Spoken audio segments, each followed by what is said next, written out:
Pozdrav za sve gledaoce YouTube kanala Električar 1. U današnjem videu biće predstavljena knjiga Osnove hidraulike. Verovatno se pitate otkud hidraulika na YouTube kanalu koji se bavi elektrikom. Za to postoje bar 3 razloga. Prvi je što između hidrauličnih i električnih sistema postoji jaka analogija. Drugi razlog je što danas većina mašina ima u sebi ugrađene i hidraulične i električne sisteme koji čine neraskidivu celinu. Treći razlog je autor ove knjige, to je Lišanin Dragan, čovek koji je dobitnik Tesline zlatne medalje u oblasti pronalazaštva i nosilac dela patentnog prava za dalekometnu pušku kalibra 12.7. Pa da krenemo sa prelistavanjem.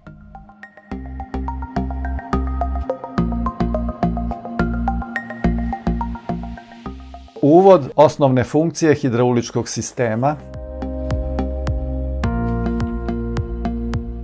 konverzija mernih jedinica, poglavlje 2,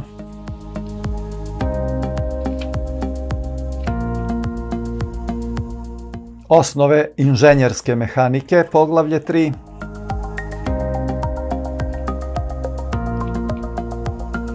hidraulički fluid, poglavlje 5,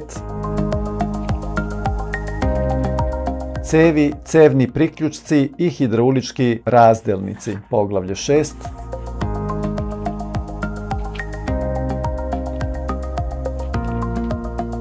pumpe i motori, poglavlje 7, ventili, poglavlje 8,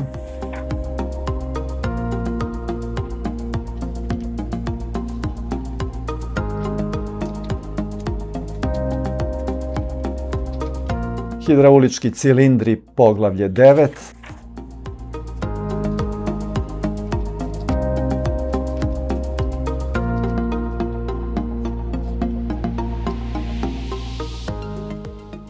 hidraulički akumulatori, poglavlje 10,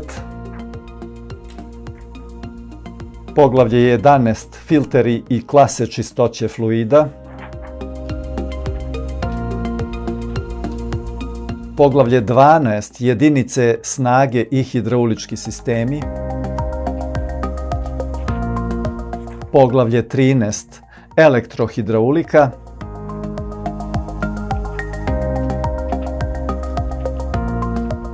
poglavlje 14, početna operacija i rešavanje problema u hidraulici,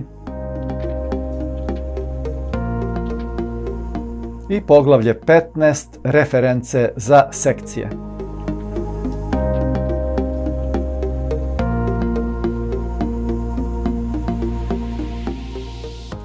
Hvala što ste ispratili prelistavanje ove jako korisne knjige, a možete je poručiti putem sajta Električar 1 koristeći link koji se nalazi u opisu ispod.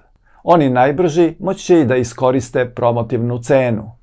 Do narednog videa, mnogo vas pozdravljam.